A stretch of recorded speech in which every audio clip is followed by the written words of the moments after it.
Hello, and welcome to episode 78 of Gondor Calls for Ale, a Middle-earth strategy battle games podcast. I am, of course, your host, Sam Gallagher, and with me in yet another episode is my brother, Ben. Hello, listeners and viewers. Welcome to the show. Thank you for joining us today. We appreciate you being here. Yeah, and what a show it shall be.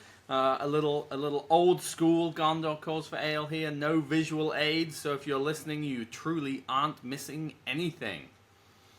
Except our beautiful faces. Well, that's true. Mostly mine, but in classic Gondor Calls for Ale fashion, I have forgotten how the order of these things go, and what the most important part of any Gondor Calls for Ale episode is, which of course is the ale, Ben. So tell me, what are you drinking this fine evening? Well, Sam, it wouldn't be Gondor Calls for Ale if I didn't have an attempt to at least be on theme with my beer. Oh. So I have for myself a Riddermark Red Ale. An ale as red as the blood that has been spilled this night. Oh, very good. I thought you were going to say it wouldn't be Gondor Calls for Ale if you didn't have an extra special drink. But it's been a few episodes since we've had a special Ben drink. is learning new adjectives. Mm. What about you, Sam? Are you drinking anything extra special? Ben, I am having a White Rider Pale Ale, only brewed at first light on the 5th day, and at dawn the makers look to their yeast. Nice. There we go. Nicely done, Sam. So, perhaps that'll give you, dear listeners or viewers, a hint as to what we are talking about, or playing in this episode. But Ben, do you want to tell us all what we are in fact discussing in episode 78? All right. So this will be our third and final episode, completing our coverage of Adepticon 2025. We've talked about the Grand Tournament once. We've talked about the Grand Tournament twice. But we have yet, Sam, to discuss the doubles. That's right. Doubles, our favorite part of the Middle-earth strategy battle games. Uh-huh. It's what got Sam and I back into playing the game, really. And it's one of the things that keeps us coming back. We do love ourselves some doubles. So we will be talking about our doubles attendance to Adepticon. How many points was the double, Sam? How did that work? You want to talk about that? Sure. Yeah, I think it was 700 points total, 350 points a person. It was a bit. Well, right. I guess as Ben's queuing me up by, if you're listening, giving me a shrug and an eye raise, because the Adepticon doubles was 700 points, and it was sort of suggested as a friendly doubles. So think about like breaking it up evenly. But it wasn't strictly you get 350 points, and if for player A, and 350 points for player B, and if player A is 5 points under, 5 points under, it was you just divide 700 points between you, and we suggest it being even. 700 points. Did I say 750? Whatever. It was divide 700 points between the two of you, which, interesting way to do it. I definitely suggested that we play Smaug and just have an argument. We have to come to a conclusion. We each get to control half of him, so we could have had a two-headed Smaug situation going on. Next year. Yeah. And then I guess the other thing that's worth noting about the Adepticon doubles is they just used the singles scenarios out of the main rule book because we don't have a match play guide, so there are no new double scenarios, which is a bit odd because the game works completely fine with the old scenarios. But anyway, so we were just playing single scenarios, which the plus side of that in my mind is it meant you were always on the same side of the board unless you were maelstroming. But Yep. I think I would have changed our list slightly if I'd known that going. But yes, it really wasn't. Fair. Did we have two we had two banners. Two banners. I think I probably would have just taken one. Yeah. Definitely kind of unnecessary on when you're guaranteed to be in the same spot. Also makes it's an also interesting one because it makes your army choice a little more you can have an all-foot army versus what we did, and you're punished slightly less for doing that. Ben, as you wrote the army list and it was essentially your army that we played, would you like to give us a rundown of what was in the army? Absolutely. So we were playing, as you may have guessed, the Riders of Eomer. Yeah. I was controlling Eomer, Third Marshal of the Riddermark, and Sam was the wascally white wizard himself, Yes. Gandalf, on Shadowfax. So in Warband 1, we've got Eomer. He's got 9 riders with him. 3 of them have throwing spears, and there was another rider with a banner. In Warband 2, we've got Gandalf. He's got 8 riders, 1 of them with a banner, and 4 of them with throwing spears. All right. And I believe we were like 1 point down or something. Yeah, We could have gotten rid of all the throwing spears and had 1 more rider. But anyway, that was our army. Yeah. And now 21 models, I think. 22, maybe. I will go over the rules for the Riders of Eomer in this edition. We, of course, must include Eomer, and riders don't count towards the bow limit, which is good, because you can only take riders. And then, so we've got look to the sun once per game at the start of a friendly activation. At the friendly activation phase, Gandalf can use this special rule as long as he is alive and on the battlefield. If he does, until the end of the turn, enemy models engaged in combat with a friendly cavalry model that has charged this turn, or supporting a combat against a friendly cavalry model that has made the charge this turn, suffers -1 to their duel roll. Pretty good there. And then friendly Rohan cavalry models gain a +1 bonus to their strength on the turn in which they charge. And Eomer may declare a heroic combat each turn for free. Oh, gotta love it. So yeah, I think that's it. Do we just go straight on into our game 1, Ben? I think so. I think we do, Sam. I think we just dive right on in. All right. Well, game 1, I have written essentially nothing down on my little score sheet. So we will. I know what we were playing against. I don't know our opponents' names. Do you have our opponents' names, Ben? I do. We were playing against Tyler and Garrett. Tyler and Garrett, excellent. And they were playing a Realms of Men army, I like their army. led by a King of Arnor, I think. Yeah. I have Gondor King marked down as the leader. I have the King of Arnor, which doesn't the King of Arnor get extra? He gets an extra. I think you're right. It was the King of Arnor because I've got it. Yes, no, got it crossed out and swapped over. Yep, no, you're right. Yeah, so King of Arnor, Captain of Arnor, King of Gondor, Captain of Gondor. I think both the kings were on horses with heavy armor, shield, and lance. They had a contingent of knights of both Gondor and knights of Arnor, and then just kind of a shield wall. And Gondor had a fen, I think like 8 rangers or something, some number of rangers. Yeah, 7 or 8 rangers in the Gondor force. Yeah. And what scenario were we playing, Ben?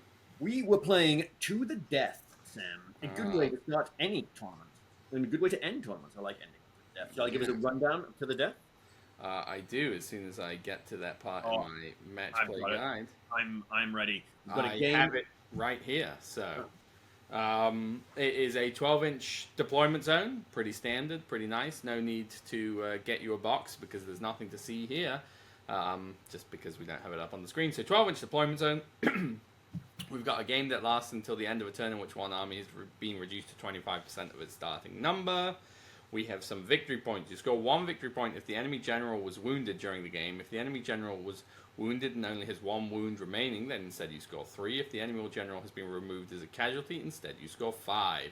You score 3 victory points if the enemy army is broken at the end of the game. If the enemy army is broken and your army is not, instead you score 5. You score 2 victory points if the opponent has no banners remaining at the end of the game. You score 1 victory point if you have at least 1 banner remaining at the end of the game. If you have more banners than your opponent, instead you score 2. You score 3 victory points if the enemy army has been reduced to 25% of its starting number, and you score 1 victory point for each enemy hero that has been removed as a casualty to a maximum of 3. Nice. And we were playing on a fairly open board. It was just big rocky outcroppings on this table. So there was like a really big one on the center line of the table, offset to our left of the center line by like, I don't know, maybe 8 inches or so, and it was like pretty big, like 6-8 inches in diameter, and it's sort of got like a ramp that comes up to it, so you could sort of interact with it. And then in the deployment zones at about the 12-inch line on each side of the board, there are like 3 big rocky outcroppings, just sort of distributed across the board. And our opponents pretty much, I think, did they deploy first? They deployed on the center line with their infantry block. Did we really play to the death? Because they did deploy on the center line. Yeah, I'm looking at Longshanks. Longshanks says round 1 to the death. I think we played Dominate. Oh no, I'm sorry. You're right. I'm looking at it upside down. Round 3 is at top. Round 1 is at bottom. You're right. We played Domination. I was gonna say My bad. we played Domination. So enjoy 2 scenario readings in a row, or we won't read to the death when we get to round 3. Yeah. So we have 24-inch up deployment zones, slightly different, big import. We have a game that again lasts until one force has been reduced to 25% of its starting number. We have some objectives on the board. You get one in the center, and then each player or team in this case takes it in turn placing another total of 4 objectives, so 2 per team, 1 per player. They can't be within 6 of a table edge and 12 inches from another placed objective. You score 1 victory point if you have more models within 3 inches than your opponent. If you have at least twice as many models as your opponent within 3 of an objective, instead you score 2. If you're the only player to have models within 3, instead you score 3 victory points. You score 1 victory point if the enemy general was wounded. The enemy general was removed as a casualty. Instead, you score 2. You score 1 victory point if the enemy army is broken at the end of the game. If the enemy army is broken and yours is not, instead you score 3 victory points. So yeah, as Ben said, our opponents basically deployed their shield wall of Captain of Arnor and Captain of Gondor in the middle. I think it was like Gondor warriors backed up by Arnor spears. Yep. And then they had the King of Arnor with a bunch of knights sort of off on in the back on the left, and the King of Gondor was on the opposite, was off in the back on the right, and they sort of had the rangers spaced out so they could run to there. Basically, we had the objectives kind of in a 5 pattern on a dice, so they had their rangers back to there. And we deployed in a giant blob in front of the shield wall. Yeah, we deployed to be outside of their charge, but within our charge. And then we won first turn priority and classically gave it to our opponents. Yep. Who just basically shuffled their line a little bit. I think they moved forward slightly. Yeah, I think the King of Arnor began his flanking maneuver around the big rocky and the King of Gondor moved up and the Rangers split. And we had a choice to make, which was, do we just do a fully engage? Dunk around. Yeah, and that's what we decided to do. So we charged in as many models as we could get in. We were able to get Gandalf and Éomer into like one model on the end of each line with the plan. Yeah, I think Gandalf had to sort of blast a model so that Éomer could get around the flank to get rid of that model's control zone. I've got Gandalf spending 2 points of will for a blast to knock a guy down so that Éomer could make it between the terrain feature and our opponent's flank. Gandalf went around the other flank, and I think we were planning to call heroic combats to go kill the captains. Yeah, all their banner who are in the back rank. Yeah. And we naturally called the sun has risen this turn. Sure did. And that is exactly what happened, is we each called a heroic combat, and I have marked nothing down except I believe both the heroic combats went off. Éomer has to spend a point of might to win his. Who does? Éomer has to spend a point of might to win one of his fights. It doesn't matter, but spends a point of might. And then we each went into the various captains and killed both of their captains this turn. And their banner. I've marked it down. We killed 2 captains, the banner, and a total of 11 of their warrior, 11 models, including 2 captains, and 9 warrior models were removed. Yeah, it was a pretty killy turn. Yeah. Which know. Yeah, and importantly too, like both Kings of Men and the cavalry contingent, there was like 4 Knights of Arnor and 4 Knights of Minas Tirith. There were quite a few knights, but they were all still like a turn away from being anywhere useful at this point. Yeah, and turn 2, and I think we did lose a model. We did lose. Yeah, we did one casualty. And turn 2 goes to our opponents, and they decided to keep priority. Éomer calls a move. And we've killed both their captains, so they don't counter move. Yeah, so we basically just charge into anyone that's left, and I believe here Gandalf uses either a 3 point or a 3 point and 1 for a transfix on the Gondorian King of Men, basically just to make him either burn resources or be stuck further back. And that's what I think he did. I think he spent both of his will and then a point of might to resist. Yeah. And he still wasn't going to be hitting combat this turn, so totally fine with that result. Yep. In the combat phase, AMR, of course, calls another free heroic combat, and we kill another 11 models and lose another 1. Pretty brutal. And then turn 3 goes to us, and we keep it. They call a move with their King of Gondor, and I call a move with Gandalf. The move goes to them, and I think at this point their lines are able to hit us, and their King of Arnor is doing this big flanking round, and we've sent a couple of riders basically to try and stop him from getting behind us into some other objectives. Yeah, test some objectives. We kill another 2 models this turn. AMR kills. Actually, I only have marked down 2. It was probably more than that. I can't imagine we only killed 2. We do kill the King of Gondor this turn. I think he charged in, or was close enough that Gandalf and AMR were able to get it. Yeah. We brought him down this turn. They break this turn and are also quartered, and the game ends with a 12-3 victory to us. Yeah, pretty brutal.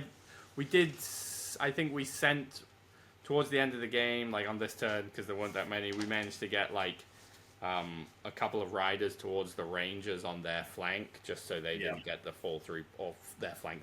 One of their back objectives. I think importantly, one of them ran away on that back objective, and it actually ended up going to us. Yeah. With like 1 victory point for us back there or something. Yeah. But yeah, a good game. I really like their list. I don't know what else they really could have done. I think I would have made sure the kings were in the middle as well. But you're playing with the cavalry not being there to support the infantry. Where like we had 2 turns to just smash the infantry and then the cavalry. Yeah, but you don't necessarily really think that that's gonna. You're all defense 6 infantry. You're fight 4. But that one turn of the basically you roll a 6, you win. With the sun has risen is like super good, and we just actually were able to capitalize on it.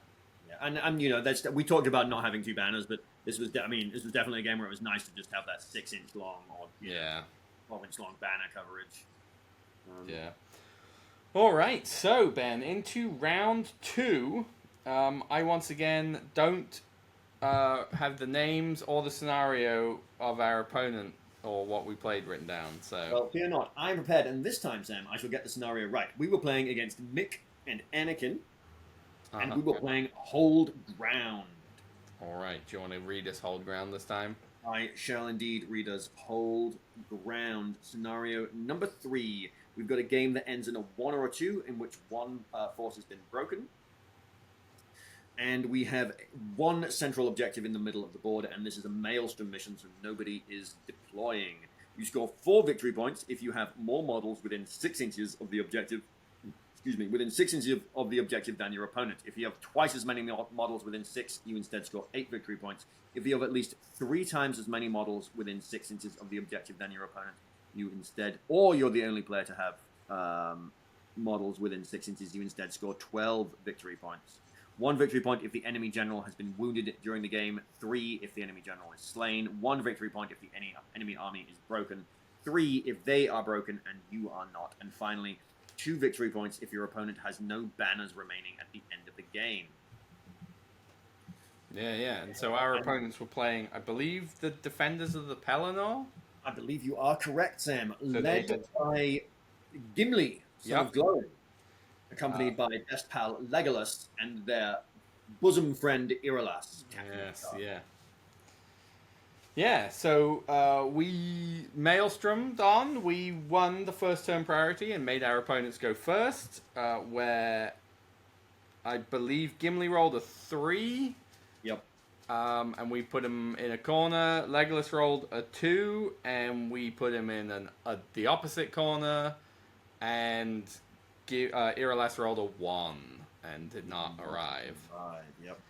And I can't remember which one of us rolled first, but Gandalf rolled a 6 and showed up and was like, well, we'll take on Gimli's warband, and Éomer Rolled a 1. excellent didn't show up. So not arriving on this turn, and we were playing on like a sort of generic.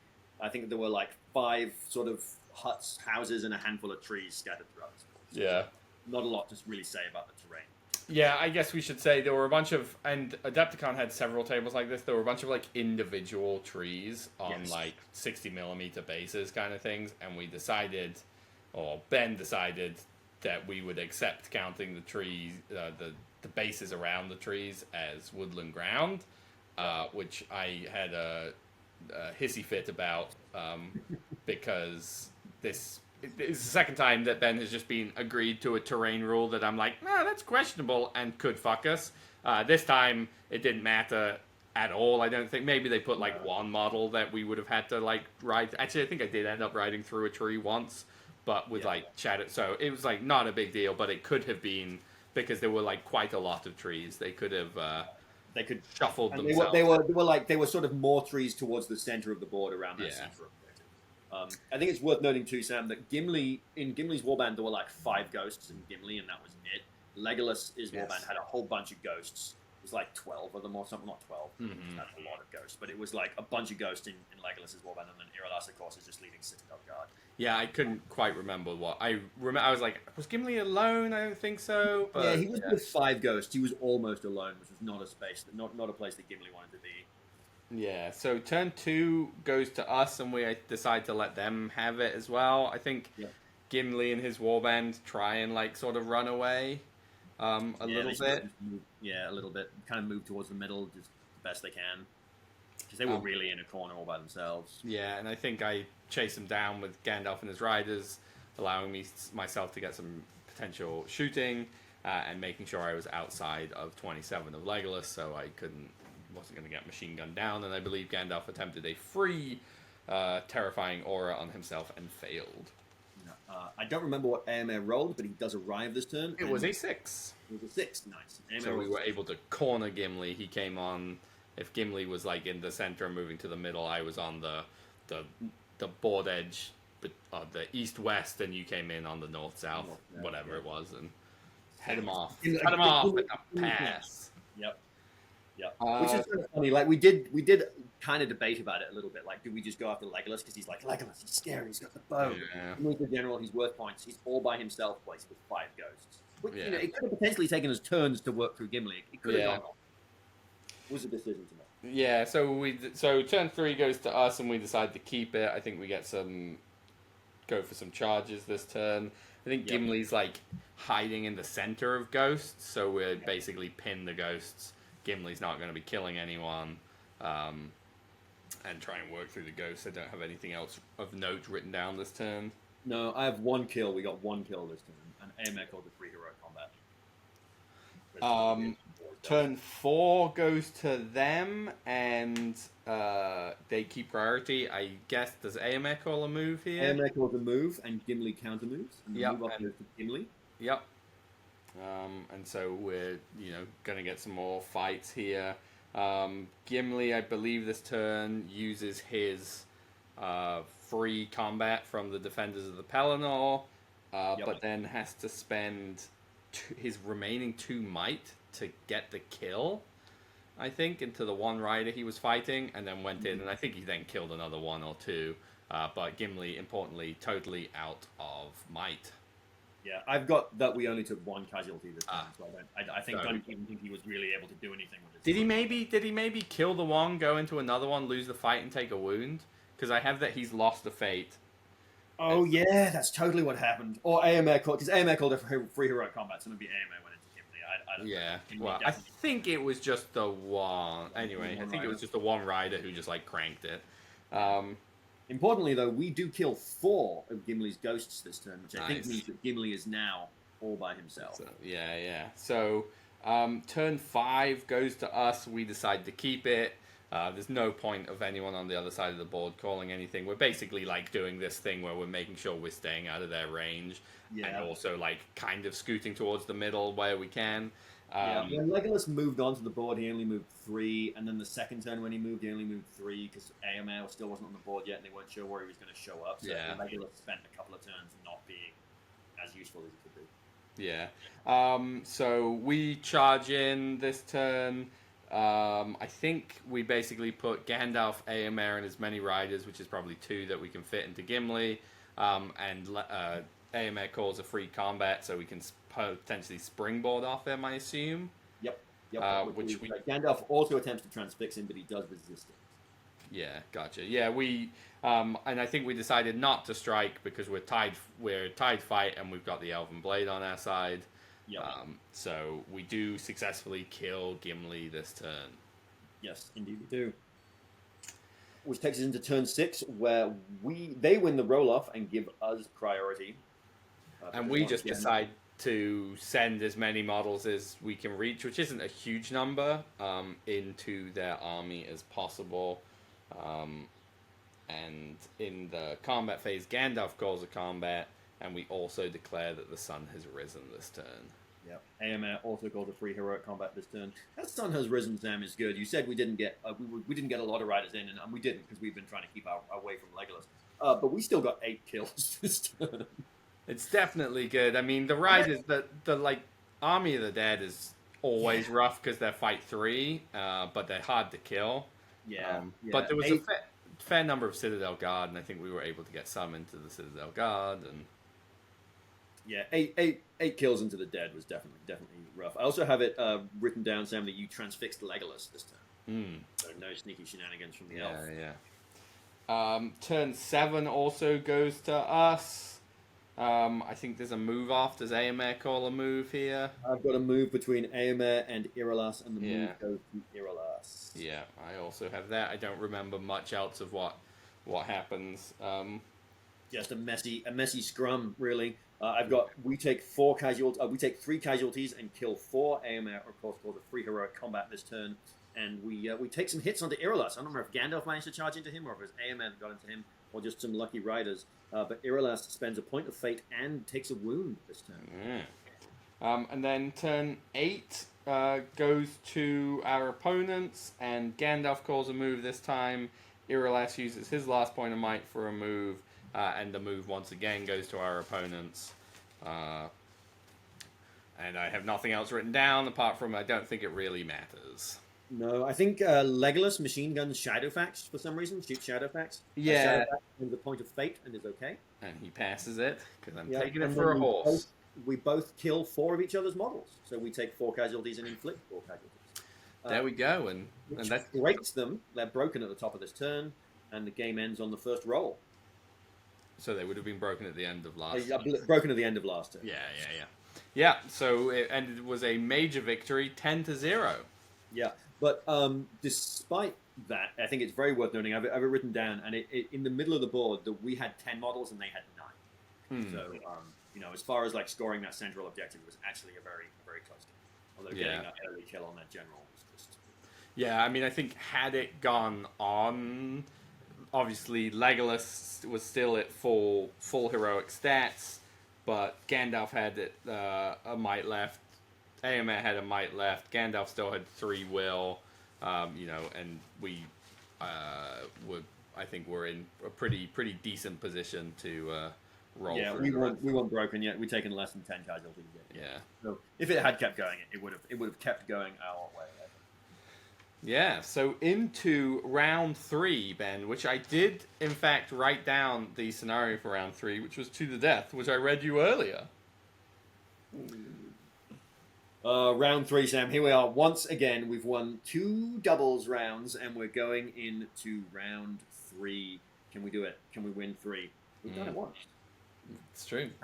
And we were, ironically is that the right word? Anyway, we were playing against Tyler and Jordan, who were our opponents from round 3 at Adepticon last year.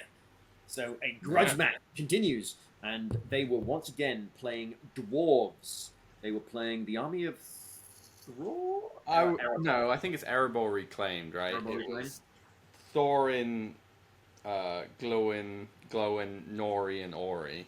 Correct. Yes. Yes. Yeah, and they had the armored, the defense 9 Nori, so it was Erebor reclaimed with a bunch of dwarves basically.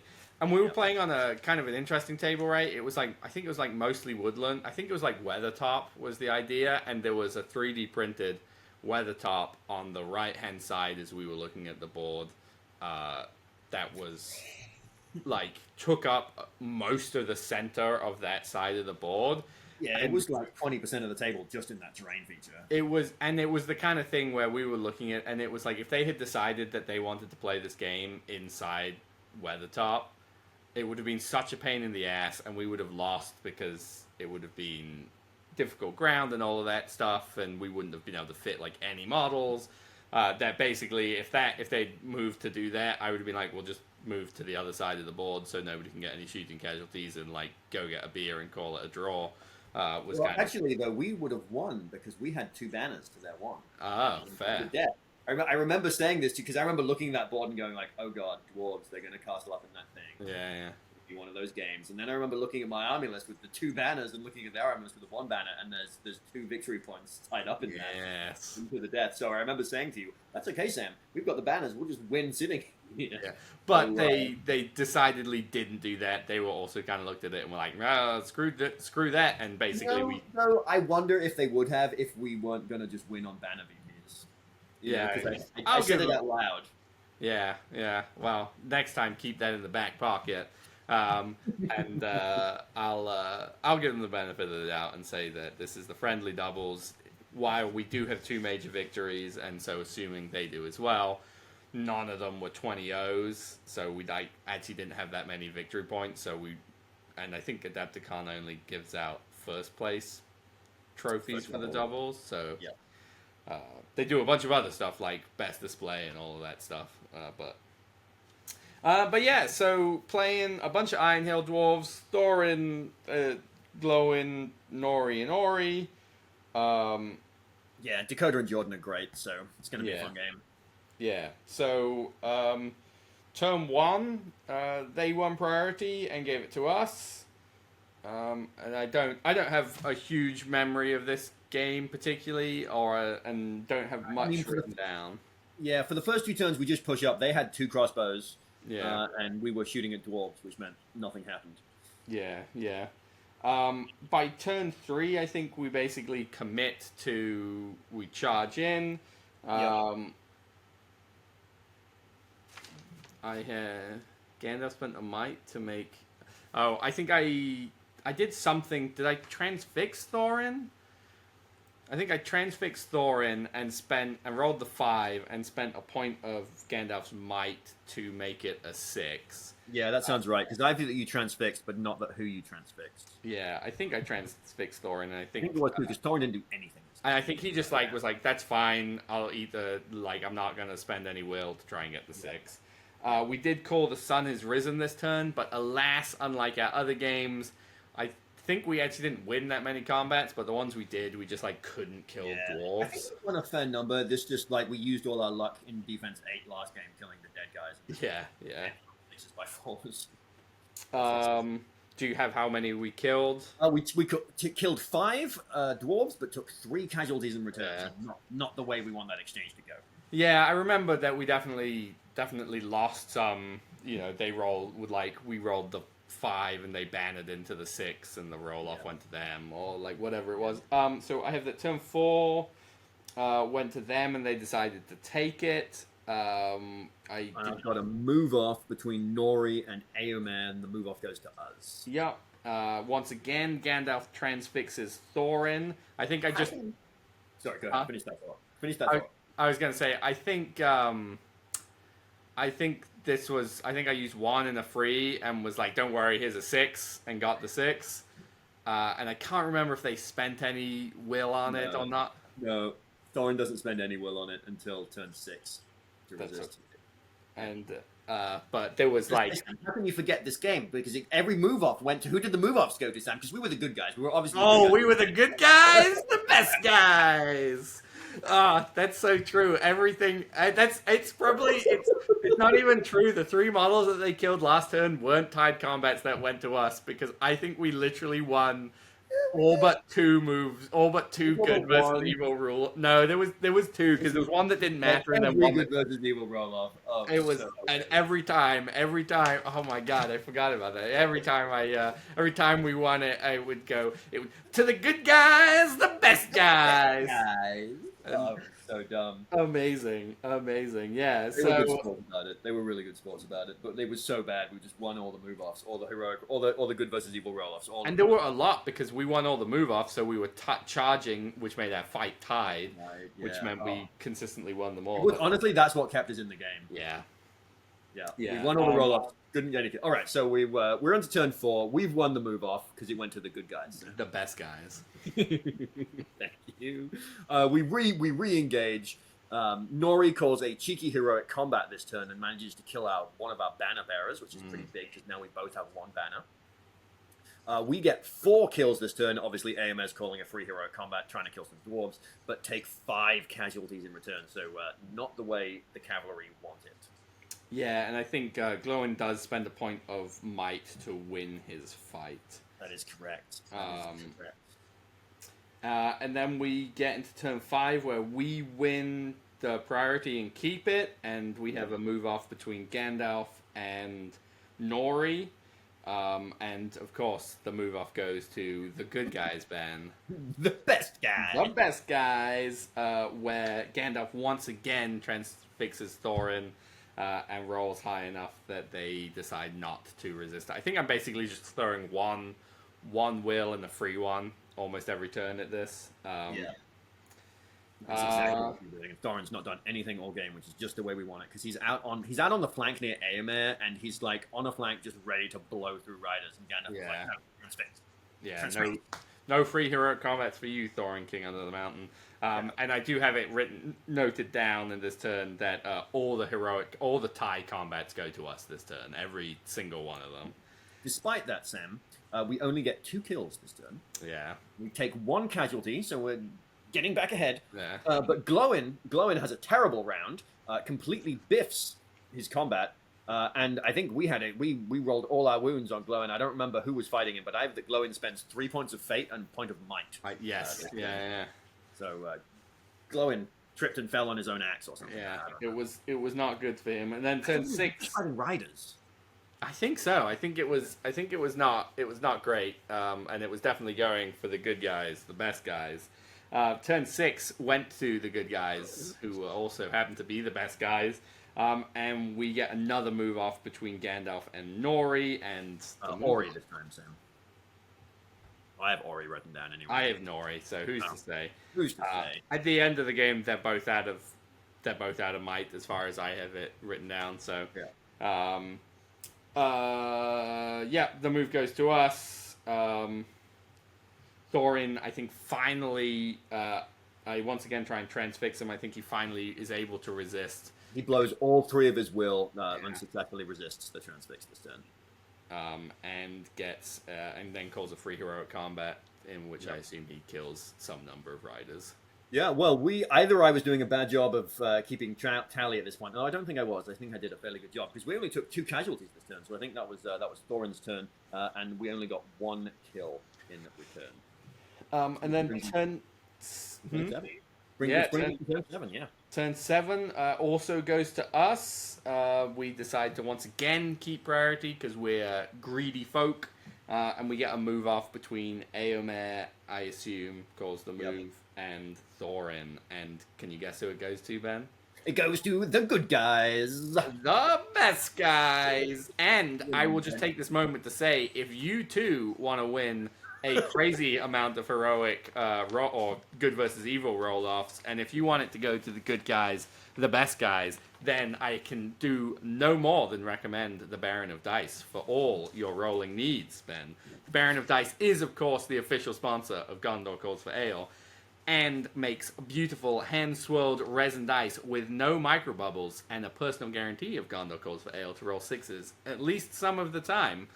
and in this sense, to go to the good guys, the best guys. Guys. If you would like some beautiful Baron of dice, you can look no further than the description of wherever you're listening to or viewing this episode, and follow that link and use our promo code, capital G, capital C, capital A, to get the good guys, the best guys kind of discount.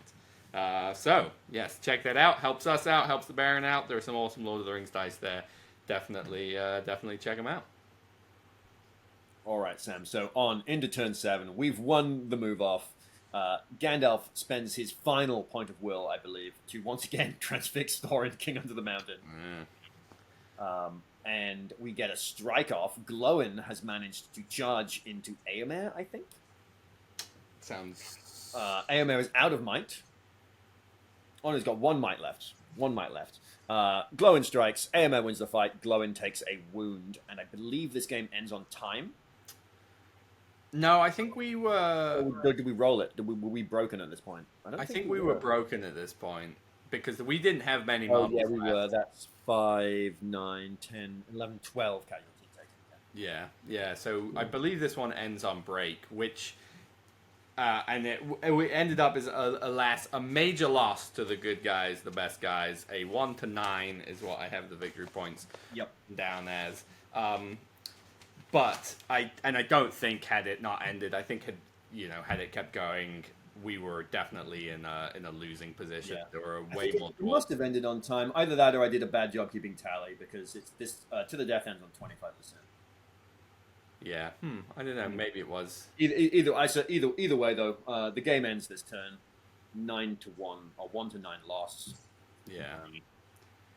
A great game though, super Yeah. fun. And, Sam really made his own fun with the good guys, the best. But yeah, you got to twist that knife when you've got it in there. I think is the key, and it probably ended up being fine that they won because if you spend however long, close to 2 hours, being screamed at by me saying the good guys, the best guys, and then lose, that's probably not the most enjoyable experience. I would feel shitty, but yeah, it was a great game. Really good opponents. Nice to see them again. And little do they know that by beating us twice in a row, they are preparing themselves for crushing the next time we meet on the field.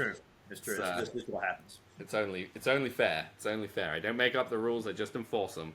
But yeah. So do you happen to have down how we ended up placing in the doubles? I can find it. Most assuredly, I can. All right, well, you find it. I will waffle to make it look like we have smooth transitions and know what we're doing. Adepticon Doubles was a lot of fun. I had an absolute blast playing Gandalf. Gandalf the White is awesome now, and I definitely am considering playing some more Gandalf the White armies. I do think that maybe one of the reasons he's like so good or feels so good is he's paired up with another like really hitty hero. So you're not like, I definitely will try on atop the wall, but it's Gandalf. It's the Gandalf show, right? He's got to do all the heavy lifting. So if he doesn't have a great day, then the army's gonna feel way worse. Whereas if Gandalf's not having a good day, Éomer, you basically have to have 2 really big heroes have bad days, which obviously isn't gonna feel great, and you'll probably lose that game. But you do sort of have like, well, Éomer's calling a free heroic combat and like churning through your troops, and Gandalf stopping Thorin King Under the Mountain doing anything for an entire game. So yeah, while still himself cutting through. Yeah. I mean, 4 attacks at strength 5 is pretty saucy. Sure is. So Sam, we after our trials and tribulations placed 28th out of 70 teams. Not bad. Not bad. I figured we'd probably be like right in the middle of the pack. I feel I guess not the majority. Less than the majority can go 2-1. But 2-1 pretty standard. Certainly very standard for us. And not a bad place to place. And as we've, talk about basically every time we do a doubles, this was something that we basically had the models and we had to borrow some of my riders from my Helm army. And so our bases didn't all match, and which was always a bit of a shame because, the doubles is the most fun and we end up putting way more effort into our GT armies rather than putting that effort into doing a super awesome themed cool doubles thing. We also had a doubles mishap that perhaps is worth mentioning of poor Gandalf the White got left at home. So on Thursday night, quite late, luckily Ben had a spare Gandalf the White, an old metal one in his case. Yeah, so we painted him up pretty late at night. Otherwise, it was going to have to go dig through that bits dude who like is there late, see if he had one, and like and build and paint one. But yeah, so I think that's it for the Adepticon Doubles, Ben. Anything else you wish to say? No. I'm looking forward to the new double scenarios, whether they're the same old scenarios that we know and love and love to gripe about the deployment zones of, or whether they're a whole new flavor of them. I am very much looking forward to see what they do with the double scenarios this edition. Yeah, I think it'll be really fun. I hope that they do something a little more wacky and interesting. I think the coolest one is obviously the like your leaders count kills and or the secretly note down kind of thing. Yeah. That's secret from your partner, and I hope they do more of that kind of stuff where they sort of go for doubles being a little more tongue in cheek. Mm-hmm.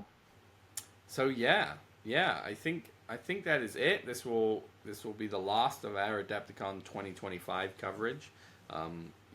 It's been a little while. The con has been over for like a month now, but we get them out. Anything you was to say before we close up this episode and I get editing like crazy? No, I don't think so. It's just been another enjoyable episode, Sam. I'm looking forward to the next one where we will be chatting about my slow grow league, I think. Yeah, I think so too. I think it was a little while ago at this point. Yeah, and I guess it's gonna be a little bit the Ben show for the next few episodes because I am not really able to attend or haven't been able to get myself to many events recently. So gearing up for stuff in the future, hopefully. But yeah, we'll be hearing a little bit more from Ben, and we'll probably get some other random talking head episodes in when we run out of tournaments to go to. All right, sounds good, Sam. Looking forward to it. Until next time, thank you for listening. Thank you for watching. Consider liking, subscribing. Check out our Patreon. All the stuff that, if you've listened to other episodes, we talk about there. Yeah, social media plug. Yes.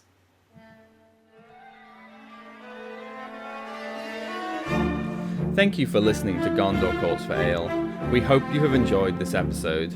We, at Gondor Calls for Ale, are officially sponsored by the Baron of Dice, the producer of premium wargaming dice.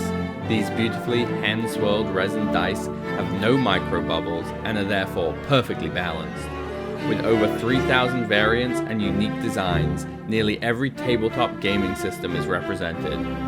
So check out the description of this episode for a link and a discount code.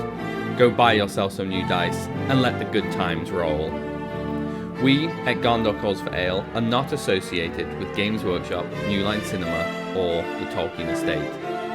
We hope we have not misrepresented or offended anyone. These recordings are strictly recollections of games we've played and are not commentaries on the character or competence of our opponents. They are intended purely for entertainment, and we hope they will be taken as such. You can find us on Patreon, see the link in the description. Supporting Gondor Calls for Ale there helps us continue to produce these episodes. You can find us on Instagram at Gondor_calls_for_ale. Feel free to send us a message there. Or on Facebook as Gondor Calls for Ale, another great place to send us a message. Or you can send us an email at gondorcallsforale@gmail.com.